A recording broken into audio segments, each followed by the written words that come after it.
পুজোর শেষে ভাসানের জন্য আমরা ভূতনাথের উদ্দেশ্যে সবাই বেরিয়ে পড়েছিলাম।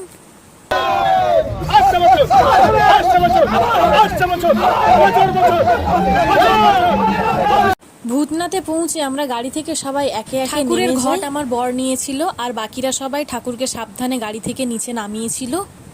ঠাকুর নামিয়ে নিয়ে যখন আমরা ঘাটের ধারে যাই তখন দেখি ভাটার টানে গঙ্গার জল অনেকটাই নিচে নেমে গেছে, যার কারণে ঘাটে প্রচুর কাদা পড়েছিল, আর সেই কাদাটা এতটাই স্লিপারি ছিল যে প্রায় পড়ে যাওয়ারই মতন। বাবা প্রথমে খেয়াল করেনি, তার জন্য একটু পাটা বাবার ফিসলে গেছিলো, কিন্তু একে অপরকে সামলে আমরা ঘাটের দিকে নেমে যাই।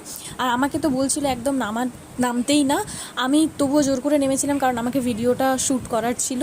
তো ঘাটে নামার পরে যে সমস্ত রিচুয়ালসগুলো ছিল সেগুলো সব মেনটেন করে আমরা ঠাকুর ভাসান দিই। আর ঠাকুর ভাসান দেওয়াটা সত্যি ভাসানের মতনই হয়েছিল, কারণ ঠাকুর ভাসান দেওয়ার পরেও ঠাকুর ভেসেই গিয়েছিল, ডুবে যায়নি। তো এটা দেখে বাবা মা সত্যি খুব খুশি হয়েছিল।